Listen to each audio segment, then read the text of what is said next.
Whether you are just beginning, stuck in the middle, or nearing the end of your book, nothing is more terrifying than not knowing the next thing to write. Here are 8 pieces of advice that will help you finish your book. 1. Set realistic goals. Nothing is more daunting than trying to bear hug a whole novel and be like, this year I'm going to write my book. Well, sometimes that can just seem too intimidating, right? I mean, that's why I stuck with short stories for such a long time, because I was afraid of trying to tackle a novel. So the best thing to do if you're struggling in a novel is just to break it up into these small, manageable chunks. So for instance, when you wake up in the morning, you don't say, oh, I'm going to write the novel today. You say, I am going to write 300 words of my novel today. And that makes it so much more accessible and doable, because after you write those 300 words, and maybe you end up with 600 words or more, you're gonna feel accomplished. You're gonna feel like, I have done my job for the day. Good job, me. Setting those daily goals rather than yearly goals is going to give you all sorts of very small victories that will help you feel accomplished and move you toward the end goal of actually finishing the book. A second thing that's really good to do if you're struggling to finish your book is to create a writing routine. What does this look like? Well, it looks different for every single person, right? But I would say writing at the same time every day is actually much more important than you think it is. What you're trying to do is you're trying to make things automatic, right? You don't have to think like, oh, I should write now. Your body just naturally goes there because it is this time of day, and that's what you always do at this time of day. And I encourage you to try to find the most productive part of your day. When do you write best? If you've tried different times of writing, if you've tried it morning and night and afternoon, and there are even some people that write like in the middle of the night, which I don't really get, but I guess they're trying to tap into their subconscious somehow. If you want to try that, hey, go for it. No shame here. Like if it works for you, it works for you. But in general, I would say find the time that where your brain works best. And for most people, that's usually morning or night. Very few afternoon writers out there. But once again,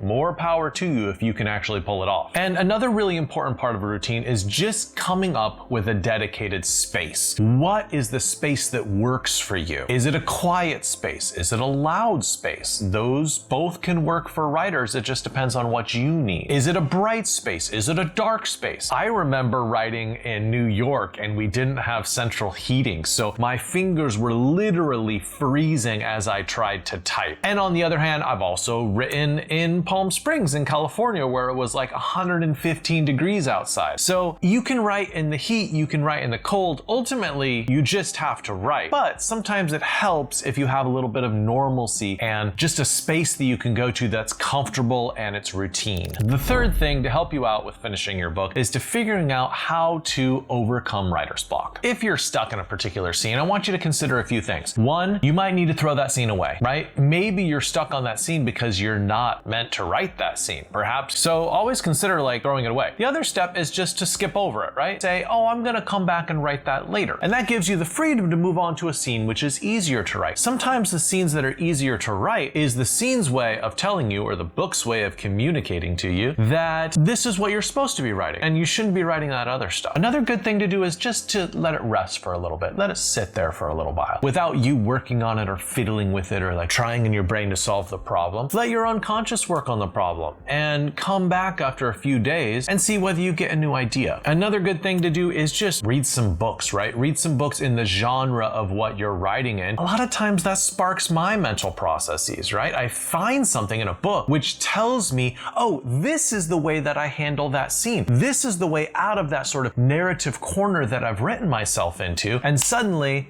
I'm sparked and I can start writing again. And lastly, I would just say don't be too hard on yourself when you have writer's block or when you find that you're not able to write through a scene. We're human, right? We're not machines. So don't be like, brain, why aren't you acting like a machine, like a conveyor belt and just pummeling this novel out? Well, it's because you go through ebbs and swells and that's perfectly okay, right? Be easy on yourself. The fourth step to finishing your novel, I think, is to stay motivated. A novel is such a long process that it's easy to fall out of love with the idea. It's easy for other things in your life to take over. It's easy to start playing video games or watching Netflix or do anything other than the hard work of like writing the actual book. So how do you stay motivated, right? One thing is having a community, either a physical community, which I think is the best way to do it, but it's really hard to find other writers sometimes in your area. But certainly a digital community can work as well, where you're regularly checking in, you're encouraging each other, you're doing beta reads for each other. That that sort of assurance that you're not in this alone, but you're doing it with a crowd, with a herd,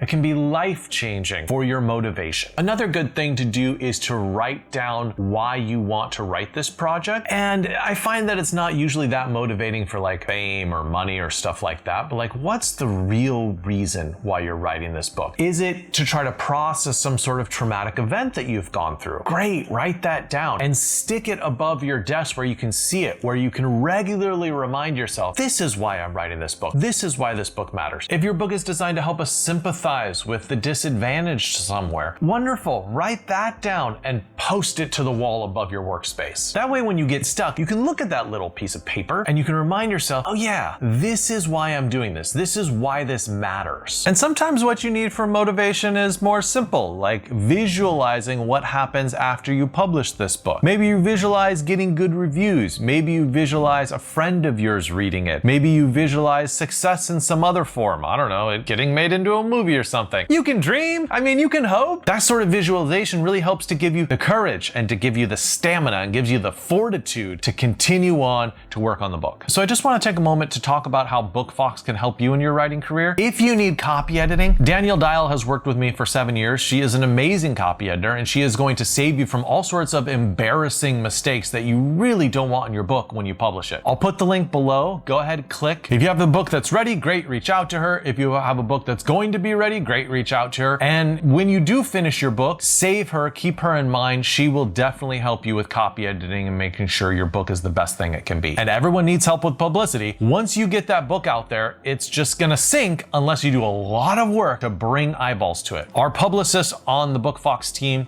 really helps authors with just that. She sends out tons of emails to a whole bunch of media outlets, getting attention for your book, getting interviews, getting podcasts, getting reviews, figuring out a way to get your book in front of other people's eyeballs. So if you're at that stage, great, reach out on the Bookfox publicity page. If you're not at that stage yet, that's fine. Save that page so when you're ready, you can come back to it. All right, let's go back to ideas for finishing your novel. The fifth step in writing a novel is being able to handle your self-doubt. So we all doubt ourselves, right? We all have those moments when we think, I'm a terrible writer. This is a terrible book. This will never work. You know, I mean, it's entirely natural and entirely human to have those emotions. So what separates writers that are successful and end up finishing the book from the people who don't end up finishing the book, I was gonna say losers, and I'm like, no, that's mean. Don't call them losers. I mean, we've all not finished a book, right? So the way that you handle that self-doubt is key. So I think one thing to do is just acknowledge that this draft is not gonna be perfect. If you give yourself permission to say, you know what? I don't have to write a perfect book this first round. I'm just gonna get it onto the page. I'm gonna throw it onto the page and then I can fix it up later. That sort of attitude is going to give you permission to actually blaze through and finish the book. And then you have something to revise rather than something that's just in your head. It's also a really good idea to separate your writing process. Separate the writing side of the process from the editing side of the process. Because when you start editing is a process of doubting yourself, right? Is this sentence good enough? What can I change about it to make it better? Is this paragraph good enough or should I delete it? So you want to put aside that self-doubt for a moment and focus on the generative, creative work of simply writing. It's about silencing that inner critic of yours and allowing yourself to get into the flow, the creative flow. I like that motion. I'm just going to keep on doing that.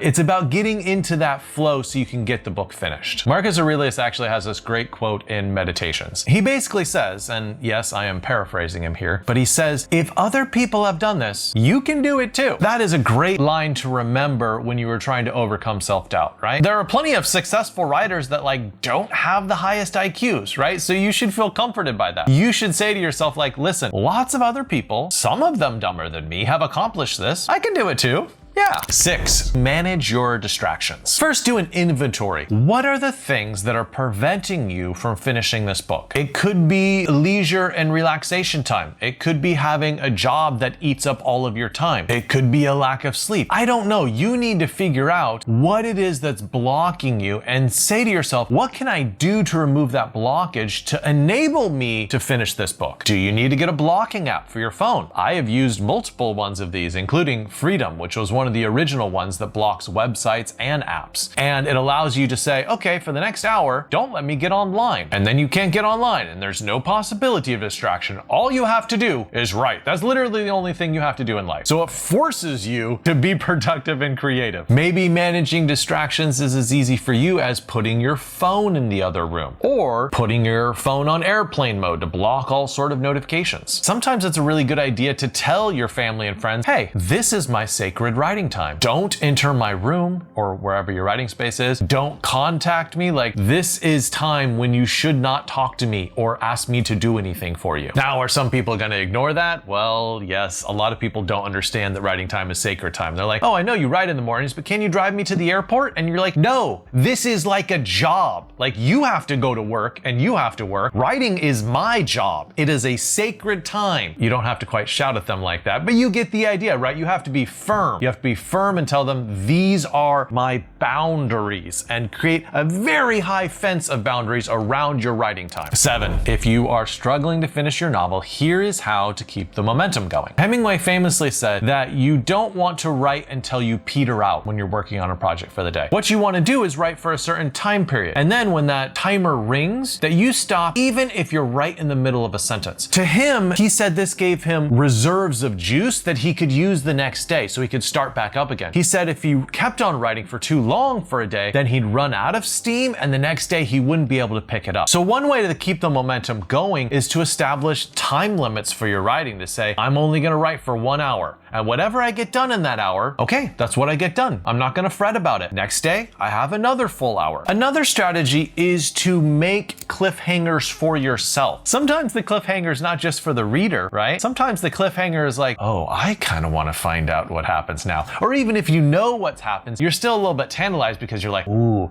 I want to write that next scene. It's going to be an absolute doozy. And if you aren't to the end of a chapter, that's fine. Maybe leave off with some sort of note about what the next scene will include. And if it includes some sort of juicy conflict, or if it's a really pivotal scene that you've been wanting to write for a really long time, like the story has been leading up to it for a very long time, then you're going to be excited to come the next day. Basically, always leave something for you to look forward to. That will make it easier to step inside the writing room and enter the fictional dream again. Now, another way to keep the momentum going comes from Janet Fitch, who is an author of White Oleander, among other books, and I had the privilege of learning from her at University of Southern California. She says that you have to write every single day. And even leaving off one day, like stopping writing for a Sunday or something, you think, oh, 6 days out of the week, I've done well, I can take off Sunday. She says, no, you lose momentum. And you absolutely have to keep momentum going by writing every single day, or you sort of lose the plot threads, the characters fall out of your brain, and every day that you go, it's harder to jump back into the world of your novel and continue to write. So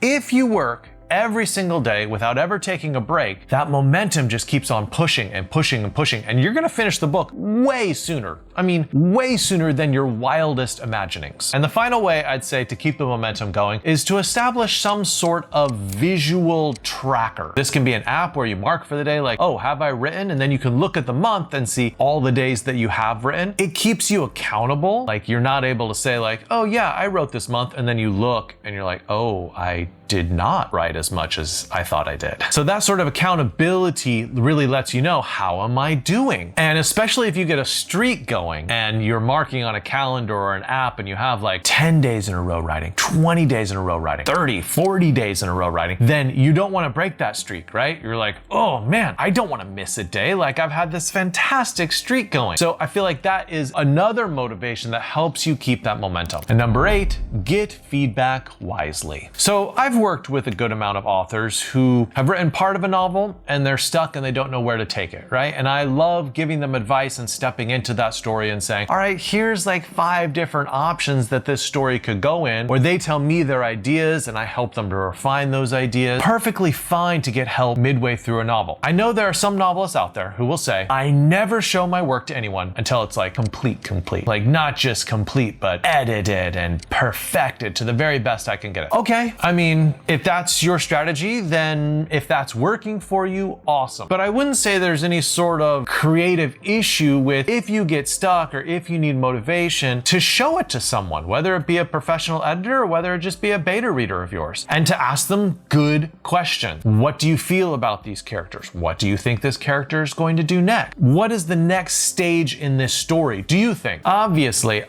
you have to choose these readers really, really carefully, because just as a good editor or a good beta reader can show you the way forward, a bad editor or a bad beta reader will derail you and like send you in the wrong direction and end up ruining the second half of your book. So you want to be very careful to the voices that you listen to. Make sure they're trusted voices that are going to guide you in the right direction. And remember that lion's share of the responsibilities when dealing with feedback falls on you, right? You have to be able to differentiate between advice that is good and advice that is sort of unhelpful. I know it's your story, right? And you have good instincts about it, and continue to refine those instincts so you can say no to some ideas. I find that some people, some writers, they end up saying yes to everything that anyone tells them. Oh, I should add that chapter? Okay, la-di-da-di-da, I'll just type that out. Or someone else tells them, oh, this doesn't work, and they automatically delete it. In general, you should ignore 50% of the advice that you receive, right? Especially if you're like in a workshop and you're getting advice from 8 to 12 other people. A lot of their advice is going to be terrible. So I give you permission, if you hear something and you're like, I don't think that's right, ignore it. Ignore it. It's your story. You have to be the one in charge of telling it. On the other hand, if you find that you are ignoring too much advice, then you might have a problem with accepting advice. Just remember, it's perfectly fine to get advice on a chapter by chapter basis. I think of the Inklings, C.S. Lewis and Tolkien were probably the most famous examples, and they used to gather once a week at a bar called The Bird and the Baby, also known as The Eagle and the Child. That was the official name, but the nickname was The Bird and the Baby. And they would read a chapter out loud to everyone else gathered there and then receive criticism for it. And Tolkien was always mad that Lewis was writing so quickly, and he would always have something to share, and Tolkien would like labor for years and years just to get a chapter done, but that's beside the point. You like that sidebar there? The point is, even some of the greatest authors of the 20th century were getting advice after every single chapter, feedback on what they were doing well, and that would influence how they wrote the next chapter.